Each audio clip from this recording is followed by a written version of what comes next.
Shalom, shalom. Welcome. Shalom, shalom et bienvenue à Beth Ariel, l'église messianique, où on se rencontre pour adorer le Seigneur et grandir dans la connaissance de notre grand et magnifique Dieu. On a maintenant 2 stations de radio en français à Montréal, qui va être Marc qui va faire la traduction de ces études sur la fin des temps spécialement, et ça va être ce sera lundi à WCHP à 3h30, et il y a une autre station de radio aussi qui est Radio Shalom. Donc nous prions que le Seigneur bénisse sa parole alors qu'il va ailleurs dans le monde francophone. Bien, on est toujours dans le milieu de la célébration des 7 jours de la fête des tabernacles qui va se terminer ce lundi soir. Juste après la Sukkot, il y aura à la coucher du soleil, il y aura le festival qui est appelé Simchat Torah, qui veut dire de se réjouir dans la Torah, dans les 5 premiers livres de la parole de Dieu. Et on voit aussi que dans leur lecture désignée dans la Torah, on voit dans les synagogues aujourd'hui, ils vont faire des fêtes merveilleuses, magnifiques. Une de ces fêtes est pour rappeler lorsqu'ils ont enlevé les rouleaux de la Torah, de l'arche de l'Alliance. Dans quelques synagogues, on allume une chandelle pour nous rappeler le verset Proverbe 6, 23, « Car le précepte est une lampe et l'enseignement une lumière. » Donc, on voit dans la manière qu'ils font cette fête, c'est qu'ils transportent à l'entour des synagogues, à l'entour du sanctuaire, 7 fois pour se rappeler lorsqu'ils ont tourné 7 fois à l'entour de Jéricho et que les murs sont tombés après. Et pendant que les sacrificateurs font ça, les enfants, eux autres, ont des drapeaux et chaque drapeau représente le signe de la tribu en question. Il y a des 12 tribus, comme on voit lorsqu'ils se promenaient dans le désert, comme on voit dans le livre des Nombres. Donc, le judaïsme est une riche histoire de traditions et des coutumes qui sont liées avec les Écritures, et c'est encore ma prière, comme d'habitude, qu'à travers ces traditions et ce symbolisme, les gens viennent qu'à se tourner vers le Messie qu'ils vont découvrir dans ces Écritures, et exactement, justement, dans les Écritures. Et je suis vraiment content de pouvoir continuer dans ce livre du Lévitique qui souligne la personne et la nécessité du Messie en tant que médiateur et sauveur. Et cette partie de la Torah lévitique nous emmène beaucoup de sacrifices, et c'est important de comprendre chaque portion pour voir comment tout ça s'embrique ensemble, comment tout ça fonctionne ensemble. Parce que chaque sacrifice a un message de réconfort et de salut pour chacun de nous. Mais avant d'ouvrir ce livre, comme notre tradition, prenez les enfants près de vous et prions ensemble pour nos enfants. Prions pour nos enfants. Blessed be his name, whose glorious kingdom is coming is forever and ever. Lord, we are tempted to be anxious for our children, to worry about their safety, health, and spiritual condition, yet you have promised that you will give us the circumstances of understanding. This morning, we offer this prayer for our children not confidence. We thank you for your love for them. We thank you for your understanding of our anxieties, and we know that you are able to meet us in the midst of it. And so, Lord, we pray that our children become knowledgeable and skillful in our wisdom, discernment, and understanding that we know is a gift from you. We pray in the name of Yeshua.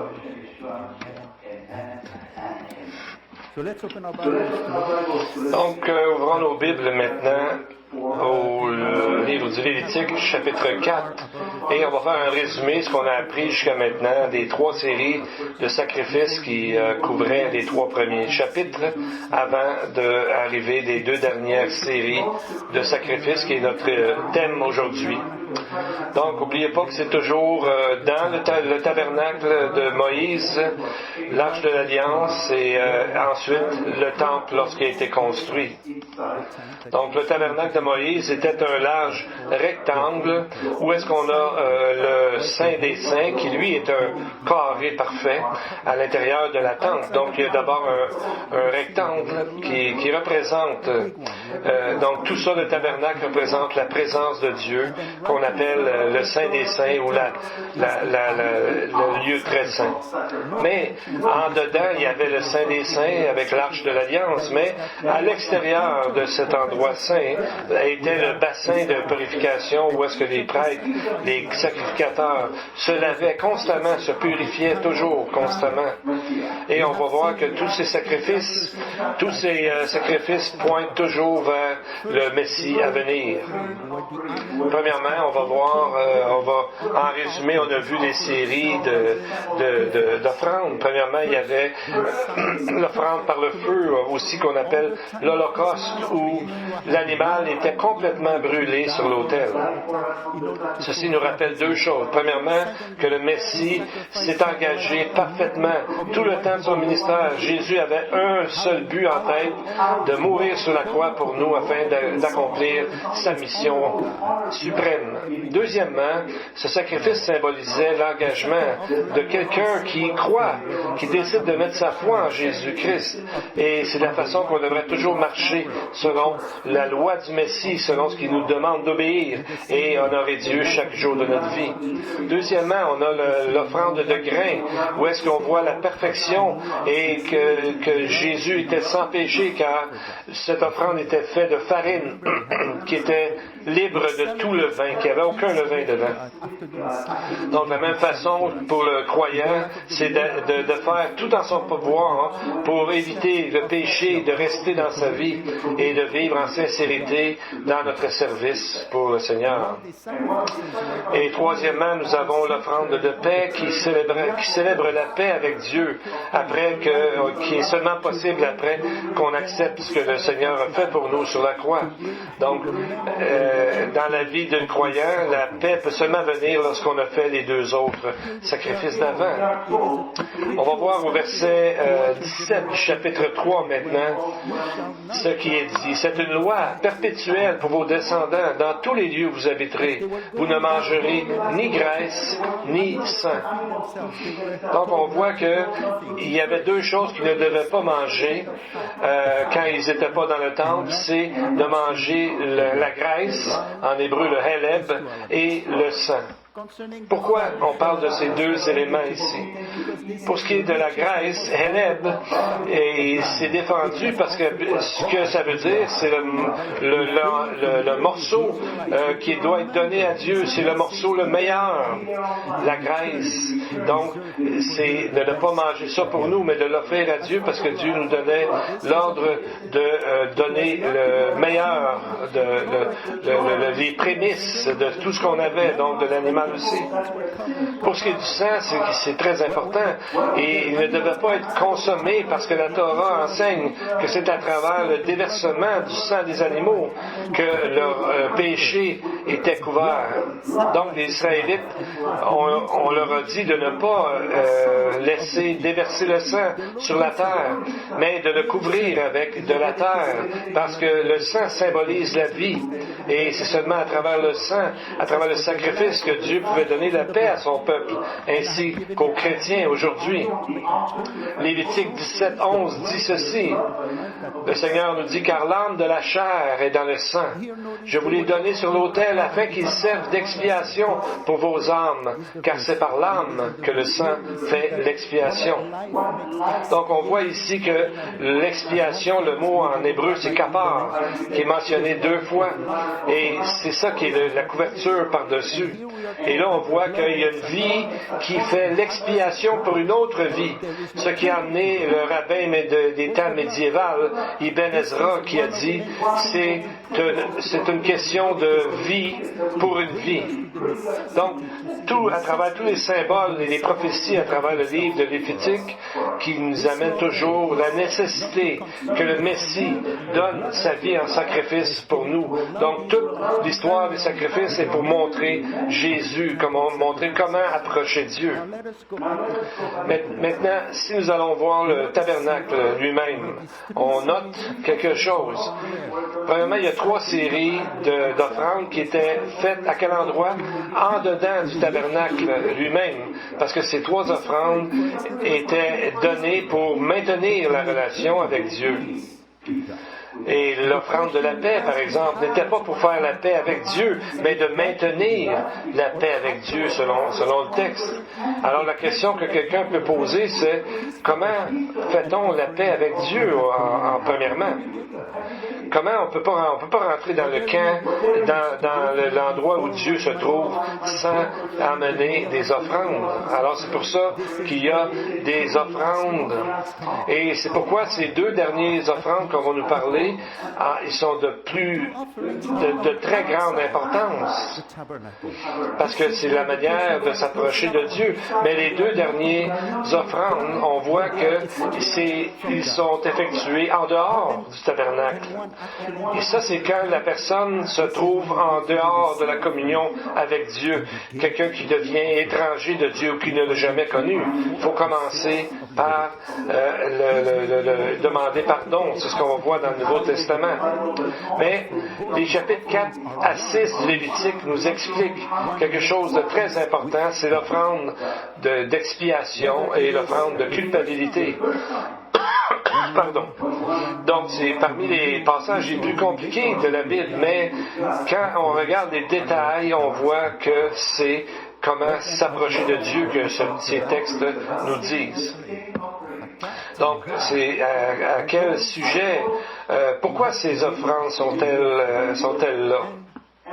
Premièrement, il y a l'offrande d'expiation, le hatat en hébreu, et ceux qui ont fait des péchés volontairement et involontairement, et puisque le péché nous sépare de Dieu, ces pécheurs sont mis à l'extérieur du périmètre des bénédictions, et quelqu'un doit passer à travers l'offrande d'expiation avant de pouvoir revenir dans la tente d'assignation, dans le temple aussi. Donc, ça commençait comment? Par la repentance et la confession. Et ensuite venaient les sacrifices. Voici l'offrande du péché, l'offrande d'expiation. Et l'autre, la dernière, est appelée Hacham en hébreu, qui est l'offrande de culpabilité. Donc, dans la manière de fonctionner pour ces offrandes, la plus pesante, celle qui amène le plus d'offenses, et celle qui comprend tous les péchés que nous faisons consciemment, les choses que nous savons que c'est mal, mais on le fait quand même parfois on le rationalise. Donc, on voit tous ces sacrifices, on voit que la grâce de Dieu nous invite, nous décrit comment couvrir notre péché et s'approcher de lui.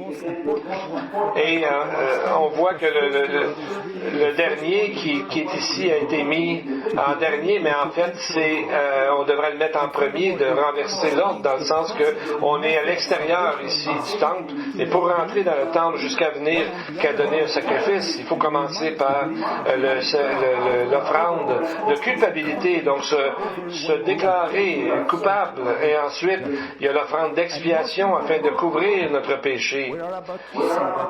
Et ensuite, on peut nous pouvoir entrer dans la communion avec Dieu. Sinon, il y aura un grand jugement sur nous parce qu'on ne rentre pas de la façon qu'on veut dans ce temple. Donc, on va voir ici l'offrande de culpabilité, un texte magnifique qui parle de notre Sauveur, c'est bien sûr, vous connaissez, Ésaïe 53. On va regarder des morceaux de texte, des versets 7 à 10. À travers ça. Verset 7, ça va nous montrer le sacrifice de culpabilité, quelle est sa nature, comment Jésus l'a pris pour nous. Verset 7, il a été maltraité et opprimé. Il n'a pas ouvert la bouche, semblable à un agneau qu'on mène à la boucherie. Verset 9, il a été enlevé par l'angoisse et le châtiment, et retranché de la terre des vivants et frappé pour les péchés de mon peuple. Verset 10, après avoir livré sa vie en sacrifice pour le péché. On parle de sacrifice de culpabilité. Donc on voit dans Ésaïe 53 que on aurait pu mettre ça au début du temple pour bien expliquer que le Hacham, l'offrande de culpabilité, est mentionnée par son nom dans le verset 10. Et c'est le même offrande que Jésus a fait. Donc si on mettait Ésaïe 53 et Lévitique 5, un à côté de l'autre, on verrait Jésus qui se tient au seuil, à l'entrée du tabernacle, qui offre l'accès gratuit dans le camp des bénédictions. Mais d'abord, il faut commencer par un sacrifice, se reconnaître coupable et ensuite demander l'expiation que Jésus a fait pour nous. Donc, on voit que Jésus est la porte, comme il nous a dit aussi dans Jean chapitre 10. Donc, c'est à travers les bons sacrifices, faire dans le bon ordre, qu'ensuite on peut entrer dans le temple. Mais il y a quelque chose qui précise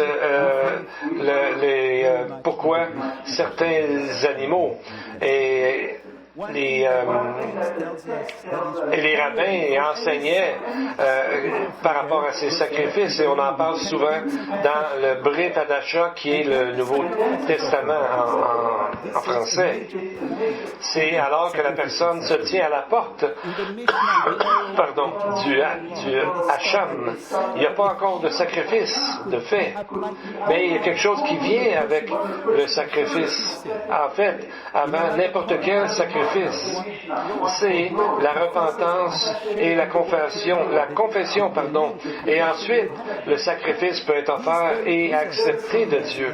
C'est un point majeur, principal dans la raison des sacrifices. Donc on va aller voir exactement de quoi il y en est question dans Lévitique 5, versets 5 à 6, pour voir comment ça fonctionnait. Celui donc qui se rendra coupable de l'une de ces choses fera l'aveu de son péché. Puis, ensuite, il offrira en sacrifice de culpabilité à l'Éternel pour le péché qu'il a commis, une femelle de menu bétail, une brebis ou une chèvre comme victime expiatoire, et le sacrificateur fera pour lui l'expiation de son péché. Donc on voit qu'avant même que la personne amène son sacrifice, la personne doit réaliser sa culpabilité, que lui ou elle a fait quelque chose de mal, que ce soit une action mauvaise ou d'avoir prononcé des mauvais mots. La première action à faire, c'est la repentance. Ensuite, une confession envers Dieu. Le premier mot confesser, yada, c'est le même qui vient du mot louer, de remercier Dieu. C'est quand la personne est enfin en communion un à un avec Dieu. La confession dans la Bible est toujours faite devant Dieu, jamais devant les hommes, devant les gens, à moins que vous avez offensé votre voisin, votre frère, votre collègue, n'importe quoi. La Bible dit d'aller le voir et confesser notre péché, mais pas ce genre de péché-là. Vous comprenez la différence ici. Mais pourquoi c'est si important? C'est parce qu'on peut déjà voir la différence entre la foi et la religion, la foi et les œuvres. Parce que le dénominateur commun de toutes les religions qui sont faites par l'homme, c'est que c'est le salut par les œuvres. On n'a jamais assez, on n'est jamais sûr d'arriver à l'Éternel. Mais à un moment dans l'histoire d'Israël, les gens amenaient les sacrifices sans avoir de foi. Mais comme Samuel a dit, c'est mieux d'obéir que de sacrifier. Pardon. Les sacrifices eux-mêmes sont seulement bons s'ils sont précédés par un esprit contrit et abattu, un esprit repentant.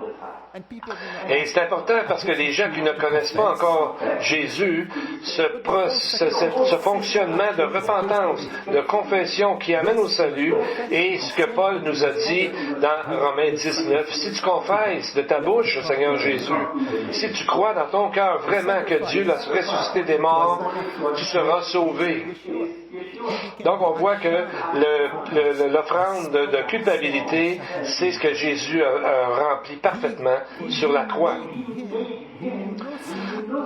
Paul nous en parle, il interprète, il met en application Ésaïe 53, car Jésus est devenu le sacrifice de culpabilité. Paul dit dans 2 Corinthiens 5, 21, « Celui qui n'a pas connu le péché, il a fait devenir péché à Cham pour nous, afin que nous devenions en lui justice de Dieu. » Donc Paul était très familier avec l'adoration au temple. Et là, il nous emmène exactement où Jésus se tient à la porte. Et c'était comme ça pour tous les sacrifices. Avant d'entrer dans la porte, il fallait reconnaître notre condition et ensuite réaliser que nous avons besoin d'un médiateur, d'un sauveur pour s'approcher de la présence même de Dieu. On raconte une histoire qu'une fois il y avait un roi qui avait comme tradition chaque année de relâcher un prisonnier. Une année, il a décidé d'aller visiter la prison de la ville.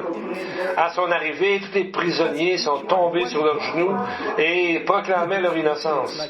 Et il demandait à chacun, qu'est-ce qui t'a amené ici? Alors il a entendu des choses comme, je n'ai pas supposé d'ici, j'ai été piégé, quelqu'un m'a accusé faussement. On m'a donné j'ai été mal jugé. Personne n'admettait. Et là, il voyait quelqu'un dans le coin qui pleurait. Puis il dit, qu'est-ce qu'il y a, mon ami? Le prisonnier dit, mes péchés sont tellement grands, je suis pas capable de les supporter. Je mérite cette punition. Le roi alors a dit au geôlier, laissez aller cet homme coupable et donnez-lui la liberté parce qu'il a reconnu son péché, il a reconnu sa punition. Donc c'est la même chose. Il faut aller vers le Messie en disant je suis coupable et non pas aller à une église, un autre ami, une organisation ou d'autres dieux. Pardon, je m'excuse. Alors, on voit que Jésus lui-même a parlé de ces deux attitudes différentes entre, par exemple, le chef religieux et le publicain. Deux individus que leur réputation était déjà marquée, soit le pharisien ou encore le publicain. Jésus a donné un très bon exemple dans Luc 18, 11. Le chef religieux dit, « Oh Dieu, je te rends grâce de ce que je ne suis pas comme le reste des hommes, ravisseur, injuste, adultère ou même comme ce publicain. » Voyez-vous l'arrogance totale ici dans cette façon de parler? Mais Jésus a vu le publicain, lui, prier. Et ça l'a touché la manière qu'il priait. Et Jésus donne cet exemple. Le publicain, lui, se tenait à distance, n'osait même pas lever les yeux au ciel. Mais il se frappait la poitrine en disant, « Ô Dieu, sois apaisé envers moi qui suis un pécheur. » Ça, c'est exactement le type d'attitude qui ouvre la porte des cieux, la porte du ciel. Le pardon de Dieu est disponible pour tout le monde. Mais seulement ceux qui admettront leur culpabilité devant Dieu et feront confiance à Jésus qui est mort sur la croix pour eux seront les gens qui pourront entrer au ciel. Donc, pour être trouvé, comme dit la chanson, bien, une personne doit d'abord reconnaître qu'elle était perdue. Donc, c'est le message du système de sacrifice où est-ce que Jésus, justement, se tient à la porte et qui peut nous faire entrer dans le ciel. Donc, on dirait que nous, dans notre logique, on dirait qu'on devrait commencer par le péché de culpabilité et ensuite le péché d'expiation et ensuite entrer dans le temple. Pourquoi c'est à l'envers? Bien, c'est une idée comme ça, mais peut-être que Dieu voulait d'abord nous donner un avant-goût. Qu'est-ce que c'est d'être avec lui? Ensuite, il nous donne la façon de le rencontrer, la façon d'aller vers lui, comme il nous a demandé. Donc, les 3 offrandes ici qui étaient offertes à l'intérieur, c'était des offrandes volontaires. Mais les 2 à l'extérieur étaient des offrandes, des sacrifices obligatoires.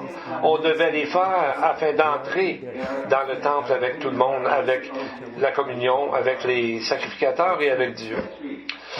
Premièrement, nous allons lire chapitre 4, versets 1 et 2.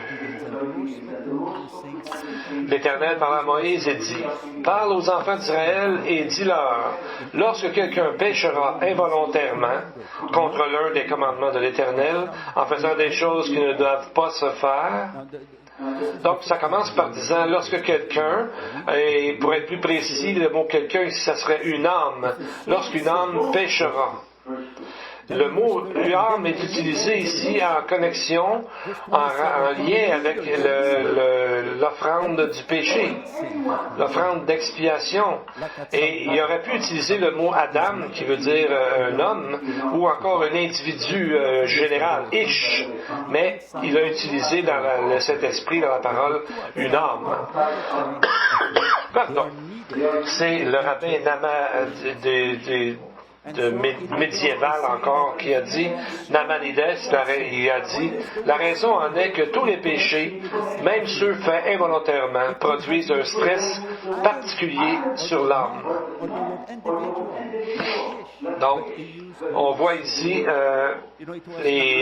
ces offrandes-là qui sont importantes pour nous de considérer, c'est comment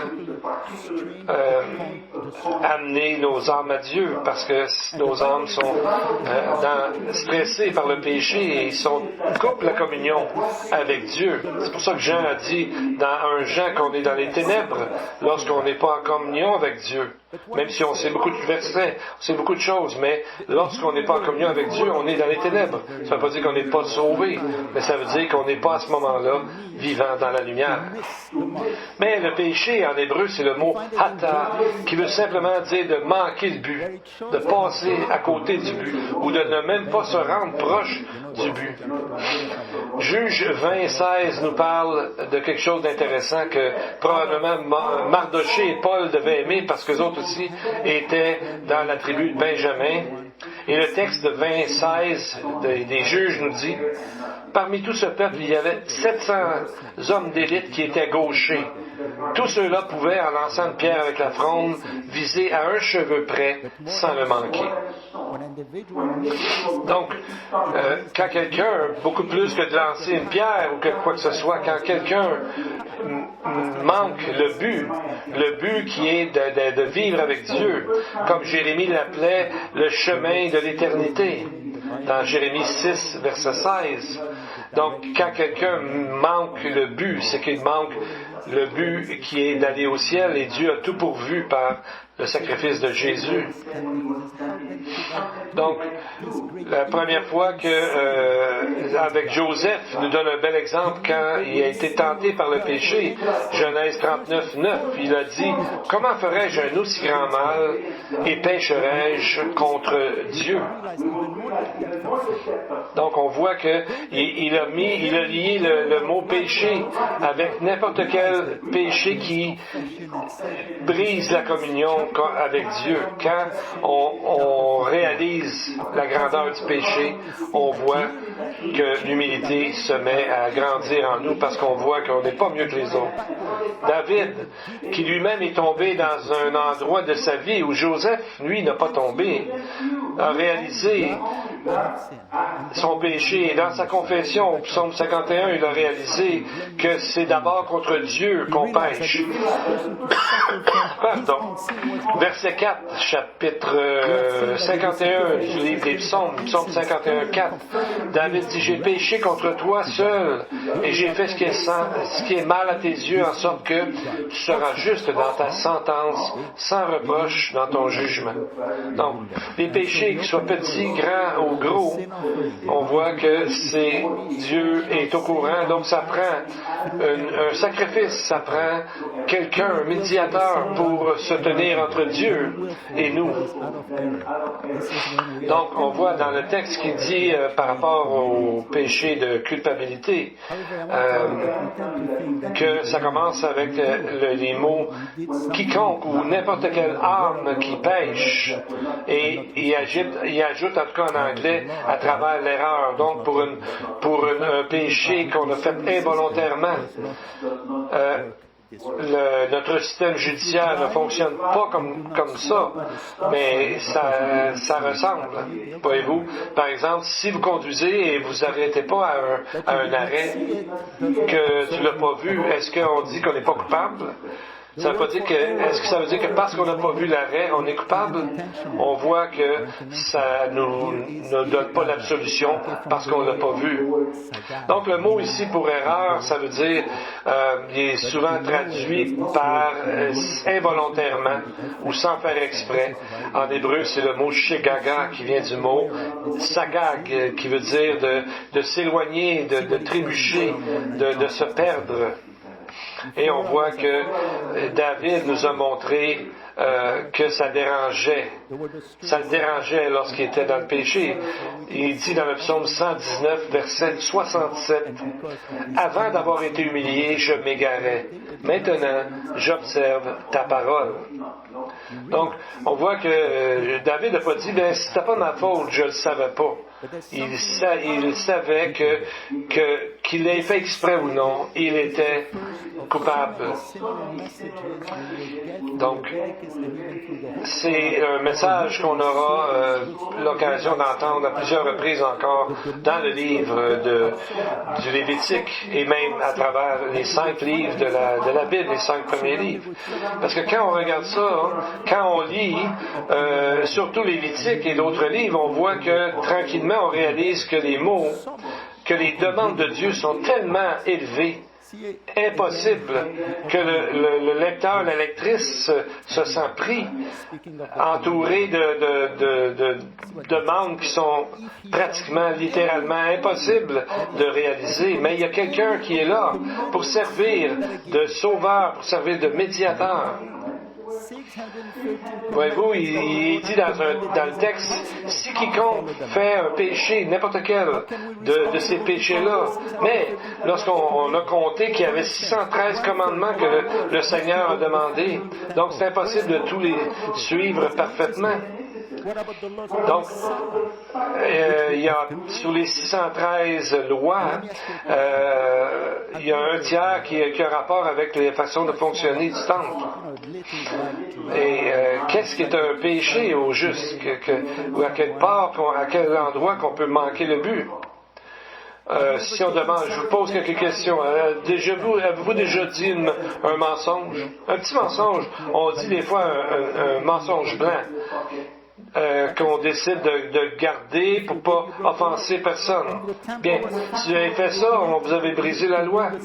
Avez-vous déjà pris quelque chose qui n'était pas à vous, même un petit crayon de 50 cents que tu as mis dans tes poches sans faire exprès?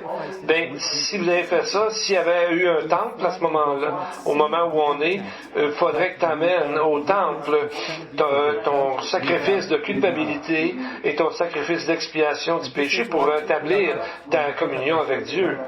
Heureusement, nous, on n'a pas à faire ça. Maintenant, on a à confesser nos péchés, comme 1 Jean nous dit.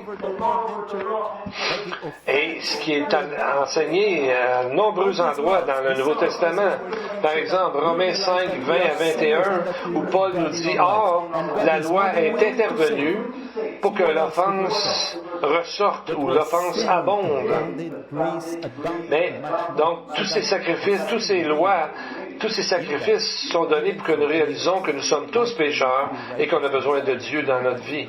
Mais Dieu amène la solution. La suite du verset dit, mais là où le péché a abondé, la grâce a surabondé afin que, comme le péché a régné par la mort, ainsi la grâce régna par la justice pour la vie éternelle par Jésus-Christ notre Seigneur. Amen. Donc on voit que l'intention des sacrifices et toutes ces lois, c'est de nous amener à comprendre qu'on ne peut jamais remplir ça parfaitement et qu'on a besoin d'un Messie, on a besoin de Jésus. Mais, premièrement, qui est le premier à confesser son péché dans le texte? C'est très important. Versets 3 et 4 du chapitre 4 toujours. Si c'est le sacrificateur qui a reçu l'onction qui a péché et a rendu par là le peuple coupable, il offrira à l'Éternel pour le péché qu'il a commis un jeune taureau sans défaut en sacrifice. Donc c'est intéressant ici de voir que le premier à amener un péché, d'amener une offrande de culpabilité était le souverain sacrificateur lui-même, celui en plus haute position au niveau religieux en Israël et celui qui représentait le peuple envers Dieu, le médiateur d'Israël, quelqu'un qui en principe on ne s'attend pas qu'il soit un pécheur, mais vu que Dieu est parfait, et donc si lui ne confesse pas ses péchés, alors on voit qu'il est dit qu'il brisait la relation avec Dieu. Et voyez-vous comment son péché était public. Il devait le dire, donc, afin que chacun sache que le souverain sacrificateur est un homme comme un autre. Mais à travers sa confession, il ouvrait le chemin pour aller vers Dieu. On dit que c'était très public parce qu'il faut qu'il amène un taureau. Donc, c'est un des plus gros animaux du système de sacrifice. Un qui ne pouvait pas cacher, il ne pouvait pas emmener comme un petit colombe, là. C'est un taureau. Et afin que tout le monde pouvait se voir que parce que lui était en responsable devant tout le peuple, c'est lui qui allait devant Dieu. Parce que le seul chef qui est sans péché, qui est parfait, c'est Jésus lui-même. Donc, il y a quelque chose de très important là-dedans. Si est important ici, le verset 3 dit qu'il offrira à l'Éternel pour le péché qu'il a commis. Donc, il y a tellement une position spéciale que si lui pêche, ça affecte tout le monde. C'est ça que les chefs religieux devaient d'abord confesser leur péché pour pas amener les gens dans le péché, mais les amener en communion avec Dieu. Donc, ils s'aperçoivent que le sacrificateur est parfait, est parfaitement comme eux, est un pécheur comme eux, et alors ils ont besoin eux aussi d'avoir une communion avec Dieu. Alors, il faut que le sacrificateur admette son péché et fasse un sacrifice pour son péché. C'est pour ça que les dirigeants sont tellement importants et que Paul nous a dit dans 1 Timothée 3 des spécifications très particulières pour ceux qui vont conduire le peuple. On voit ici l'importance. Et toute l'importance aussi, on voit que Jésus a amené sur justement la parole de Dieu. L'importance de la parole de Dieu. On va aller voir l'importance de la parole de Dieu dans le salut. Dans Jean 5, les versets 39, 46 à 47. Vous sondez les Écritures, a dit Jésus, parce que vous pensez avoir en elles la vie éternelle. Mais ce sont elles qui rendent témoignage de moi. Car si vous auriez cru Moïse, vous me croiriez aussi, parce qu'il a écrit de moi. Verset 47. Mais si vous ne croyez pas à ses écrits, comment croirez-vous à mes paroles? Donc on voit que la Torah elle-même, les 5 livres de l'Ancien Testament, il y en a qui disent, on n'est pas sûr s'il y a de la prophétie ou non dans le Torah, mais entre autres, vous avez juste à lire Lévitique, vous allez voir qu'on parle de moyens d'arriver au salut avec les images que nous donne. Par exemple, Ésaïe aussi nous a dit qu'il a livré sa vie en holocauste pour le péché. Ésaïe 53:10. Maintenant, quelque chose d'intéressant, c'est dans l'hébreu, le souverain sacrificateur est appelé Hakonen HaMashiach. Donc, le prêtre était le oint, ou le prêtre, ou encore le Messie. C'est comme ça qu'il était appelé le souverain sacrificateur. Donc, mais le mot oint était utilisé aussi pour des prêtres, des souverains sacrificateurs ou non, des rois, et même sur un roi étranger, Cyrus. On disait parfois qu'il était le oint de quelqu'un, mais on voit ici que c'est différent, parce que le souverain sacrificateur ici est appelé HaKohen HaGadol, qui est le grand sacrificateur, on pourrait dire.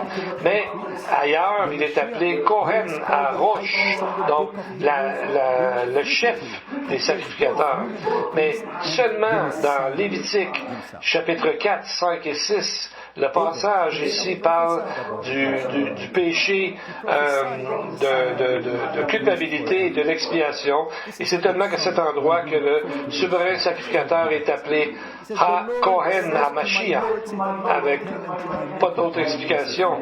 Mais pour nous, ce titre nous rappelle le souverain sacrificateur ultime, le Messie, qui, dans le livre d'Hébreux, est appelé ainsi le souverain sacrificateur. Puis le psaume 110, lui, commence en prophétisant au sujet du Messie en disant « Parole de l'Éternel à mon Seigneur, assieds-toi à ma droite, jusqu'à ce que je fasse de tes ennemis mon marchepied. » Donc on voit que c'est David qui écrit qui était vraiment le roi d'Israël, qui était plus haut que lui. Donc c'est le Messie lui-même qui l'appelle son Seigneur. Jésus a expliqué ce passage-là. Et Psaume 110, verset 4 est comme Hébreux 5:6, qui dit « L'Éternel l'a juré, il ne s'en repentira pas. Tu es sacrificateur pour toujours à la manière de Melchisédek. » La manière de l'ordre de Melchisédek, c'est une sacrificature éternelle. Et c'est là qu'on voit son titre de Jésus, qui est le HaKohen HaMashiach.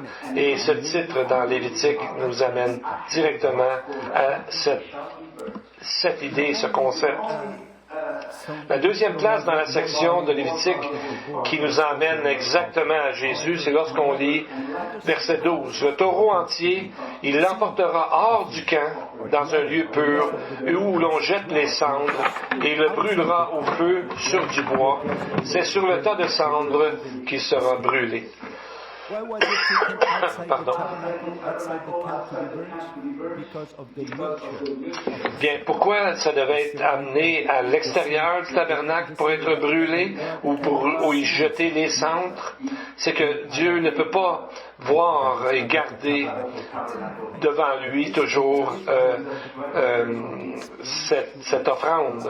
Donc, elle doit être brûlée à l'extérieur du tabernacle, le texte nous dit. Et voyez le parfait parallèle avec Hébreux 13, 11 et 12.